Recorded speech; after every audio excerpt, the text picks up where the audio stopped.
warahmatullahi wabarakatuh. Anak kelas 9, ayo kita ketemu lagi pada mata pelajaran IPA. Hari ini kita sudah masuk pada KD 3.3 tentang listrik statis. Nah, pada materi listrik statis ini Bu Eni akan mengulas materi mulai dari konsep awal sampai dengan penerapan.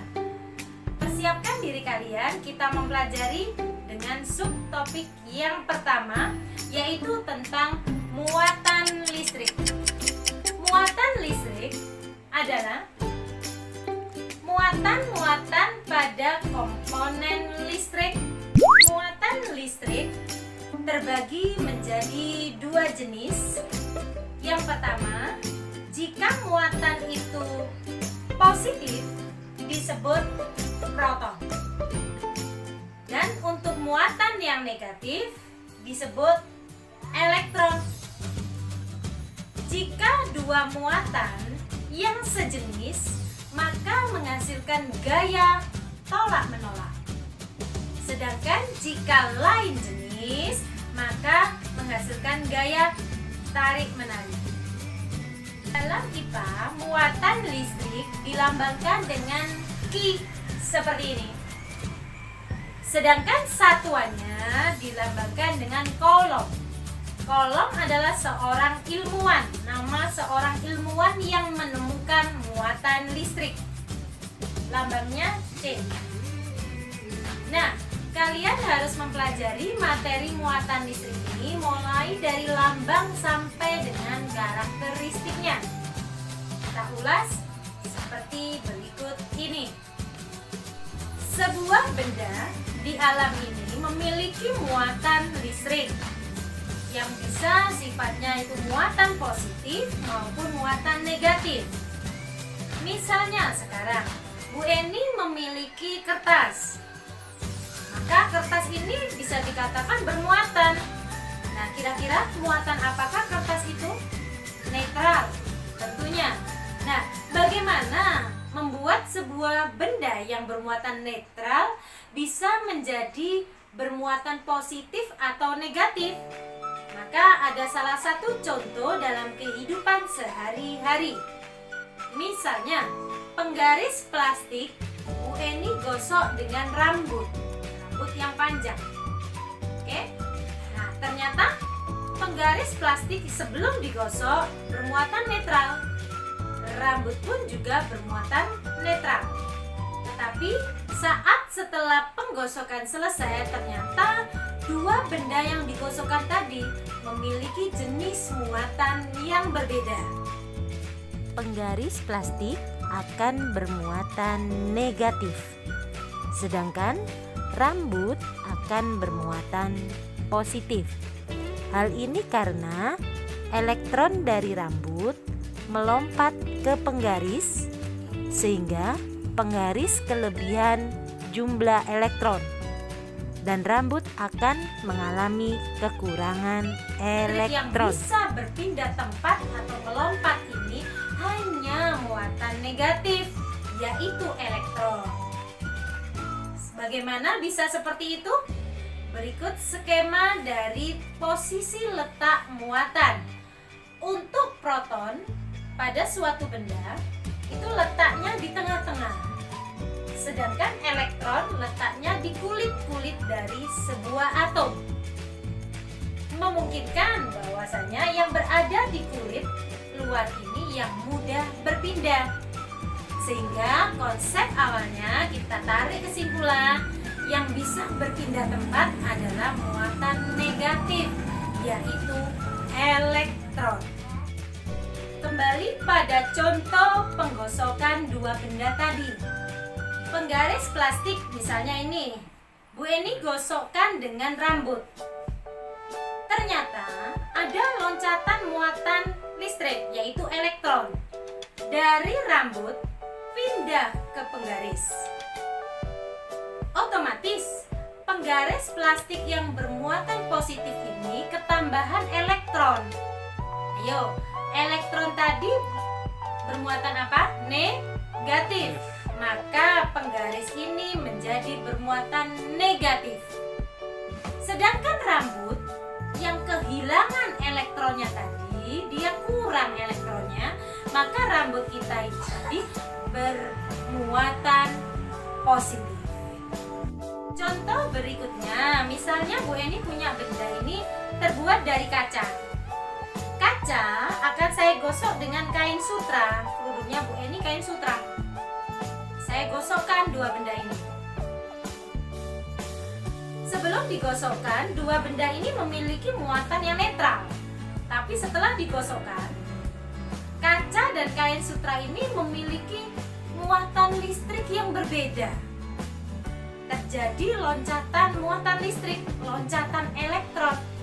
Coba, kira-kira dari mana elektron itu berpindah dan pindah kemana? Oke, coba disimak. Pada saat kaca digosok dengan kain sutra, ternyata elektron dari kaca pindah ke kain sutra.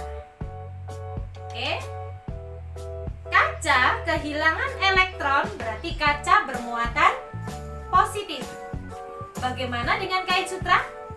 Karena kain sutra menerima elektron, maka kain sutra ini bermuatan negatif. Setelah kalian mengidentifikasi jenis-jenis muatan listrik pada suatu benda, sekarang coba kita buat sebuah kesimpulan. Anak-anak, suatu benda dikatakan bermuatan positif jika pada benda itu memiliki jumlah proton lebih banyak dibanding jumlah elektron. Ilustrasi di samping ini menuliskan yang di atas adalah gambar benda yang netral. Jumlah proton dilambangkan dengan positif, dengan jumlah elektron yang dilambangkan dengan negatif, jumlahnya sama. Sedangkan gambar yang tengah adalah benda bermuatan positif. Jumlah protonnya yang bernilai positif lebih banyak dibanding jumlah elektronnya yang bertanda negatif. Sedangkan gambar yang di bawah adalah benda bermuatan negatif. Jumlah protonnya lebih sedikit. Yang plusnya cuma sedikit, sedangkan elektron yang bernilai atau berlambangkan negatif jumlahnya lebih banyak. Nah, bagaimana besar gaya tarik-menarik pada dua benda yang bermuatan berbeda tadi? Dan bagaimana besar gaya tolak-menolak pada dua muatan benda yang sama? Ayo, tadi kan Bu Eni sudah bilang, jika dua muatan yang sejenis akan tolak-menolak. Tolak-menolak ini ada gaya yang menolak. Sedangkan jika dua muatan yang lain jenis, maka akan tarik-menarik. Nah, tarik-menarik ini ada gaya. Bagaimana menghitung besar gayanya itu? Oke, sebelum kita menghitung, anak-anak harus tahu ada aturan prinsip yang dikeluarkan atau ditemukan oleh Coulomb ini, ilmuwan dari fisika ini.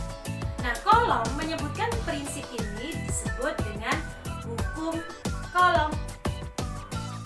Hukum Coulomb berbunyi, besarnya gaya tarik-menarik atau tolak-menolak antara dua muatan listrik berbanding lurus dengan besarnya kedua muatan itu dan berbanding terbalik dengan kuadrat jarak antar dua muatan tersebut. Bisa dituliskan rumus F sama dengan K dikali Q1 dikali Q2 dibagi R kuadrat. Ilustrasinya seperti ini. Muatan 1 Q1, muatan 2 Q2 terletak atau terpisah pada jarak R.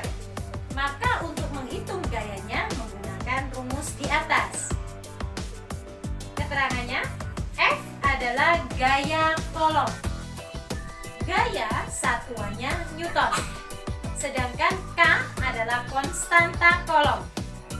Konstanta sudah sebuah ketetapan, nilainya 9 kali 10 pangkat 9 Newton meter per Coulomb kuadrat.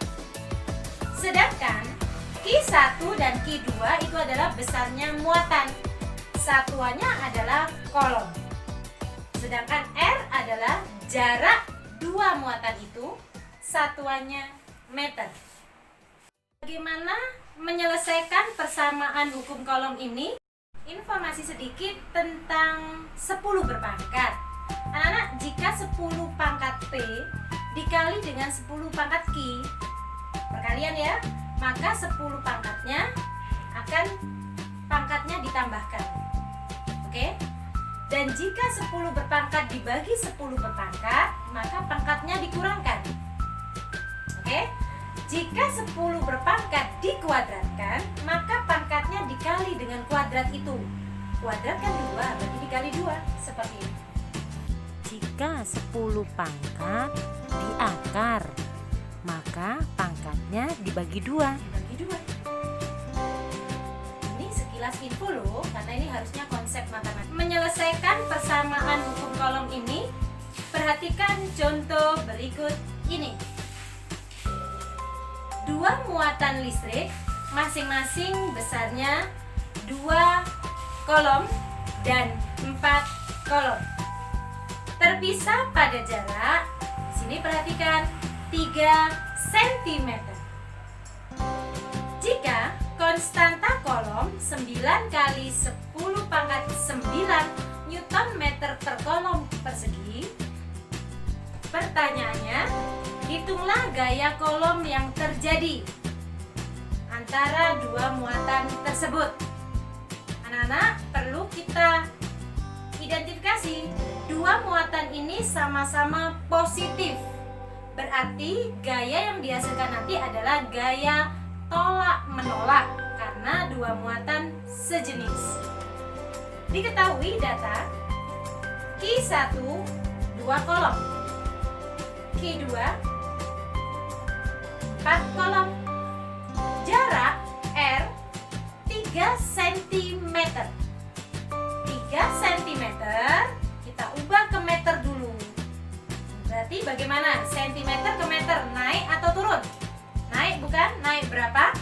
Naik 2. Berarti dibagi dengan 100. Karena dibagi dengan 100 bisa saya tuliskan 3 kali 10 pangkat min 2 meter. Nah, kemudian saya tulis lagi data berikutnya adalah K. K adalah konstanta 9 kali 10 pangkat 9. Ditanyakan F. Rumus daripada F, ayo anak-anak harus ingat. F sama dengan K kali Q1 kali Q2 per R kuadrat. Coba anak-anak, untuk mengingat rumus ini agar lebih mudah, rumus hukum kolom atau rumus gaya kolom bisa kalian singkat dengan sebutan yang lain-lain. Kalau kakak kelas kalian dulu ada yang menyebutkan F sama dengan kakiku. Karena ada K, ada Q1, ada Q2, berarti kita singkat kakiku per. Nah, pernya itu kan R double, R kuadrat. Ada yang mengatakan kakiku remuk-remuk, R kuadrat. Kalau nggak enak bahasanya kok remuk-remuk, kamu ganti kakiku RR, R kuadrat. Oke, bisa dipahami? Nah, kita masukkan angkanya. F sama dengan 9 kali 10 pangkat 9 dikali 2 kolom dikali 4 kolom dibagi jaraknya 3 kali 10 pangkat min 2 dalam kurung dikuadratkan. Oke? Nah, sama dengan, perhatikan di sini yang kuadrat bawah harus diselesaikan terlebih dahulu. 9 kali 10 pangkat 9 dikali 2 dikali 4 dibagi. Yuk perhatikan. 3 kuadrat sama dengan 9 bukan? Oke? Dikali 10 pangkat min 2 kuadrat. Itu berarti kuadratnya dikali 2. Maaf, pangkatnya dikali 2 maksudnya. 10 pangkat min 2 kuadrat jadinya 10 pangkat min 4. Saya tulis di sini. Nah, ada angka yang sama bisa kita coret. 9 kita coret dengan 9. Kemudian 2 dikali 4 sama dengan 8. 10 pangkatnya, perhatikan anak-anak, 10 pangkat yang atas dibagi 10 pangkat yang bawah, ini berarti pangkatnya dikurangi. Kenapa? Karena 10 berpangkat, jika dibagi, pangkat yang atas dikurangi pangkat yang bawah. 10 pangkat 9 dibagi 10 pangkat min 4, maka hasilnya jadi 8 kali 10 pangkat 13 Newton. Ini adalah gaya tolak-menolak dari dua muatan di contoh tersebut. Contoh yang kedua, anak-anak, untuk hukum kolom ini kita menghitung gaya kolom, bukan? Nah, contoh yang kedua ini Bu Eni mengingatkan, ternyata kalau dari konsep muatan listrik, besar muatan listrik itu sangat kecil sehingga tidak tampak oleh mata. Nah, contoh yang kedua ini kita sudah mulai pada ukuran muatan listrik yang sebenarnya. Ya, ada satuan mikrokolom, M miring ini, mikrokolom, itu bisa kamu ubah ke kolom dengan catatan seperti ini. 1 mikrokolom sama dengan 10 pangkat min 6 kolom. Jadi misalnya Bu Eni menuliskan muatan itu sebesar 3 mikrokolom, 3 M miring C, sama dengan berapa kolom? Tinggal dikalikan dengan 10 pangkat min 6. Jadinya 3 kali 10 pangkat min 6 kolom. Bisa dipahami ya? Contoh kedua, dua muatan listrik masing-masing 1 mikrokolom dan negatif 2 mikrokolom terpisah pada jarak 1 mm.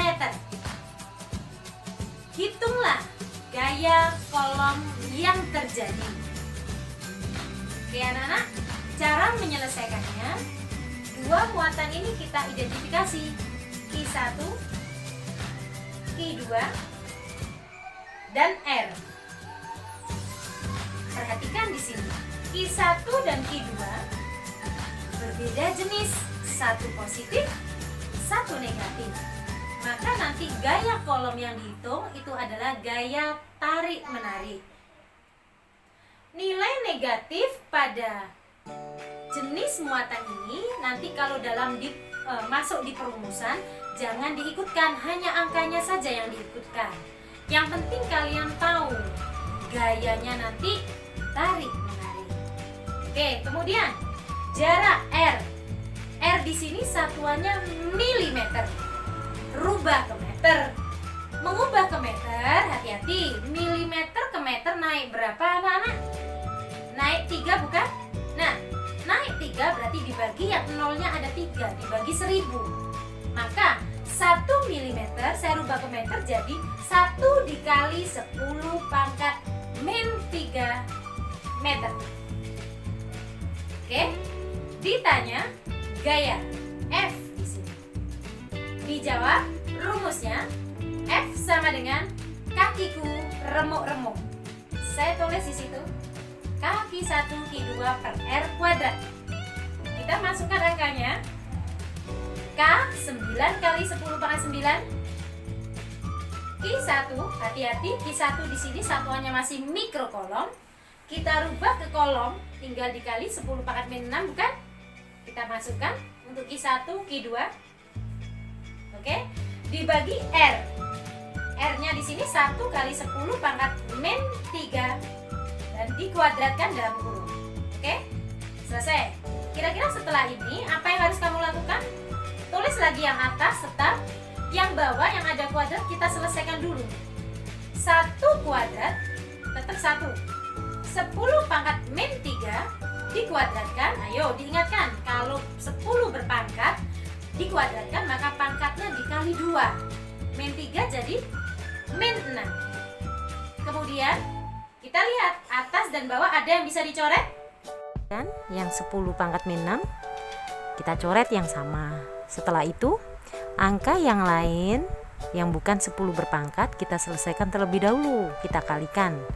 Setelah itu 10 berpangkat kita selesaikan seperti konsep yang Bu Eni sampaikan tadi. Dan ini adalah hasilnya. Satuannya Newton. Bagaimana anak-anak? Sudah jelas bukan? Oke, soal untuk konsepnya. Anak-anak, kita tidak hanya menjawab soal perhitungan saja. Kadang konsep berpikir kritis perlu kalian punyai. Saya yakin kalian bisa untuk melakukan ini. Coba perhatikan contoh soal konsep berikut ini. Oke? Dua buah muatan listrik Q1 dan Q2 terpisah pada jarak R, menghasilkan gaya kolom sebesar F. Oke? Jika jarak dari dua muatan itu ini ubah jadi 2 kali semula, berarti jadi 2R. Tentukan berapa gaya sekarang. Oke? Nah, bagaimana kamu menyelesaikannya? Ayo kita berpikir kritis. Anak-anak, misalnya dua muatan itu adalah dua tangan Bu Eni ini, terpisah pada jarak R. Gayanya F.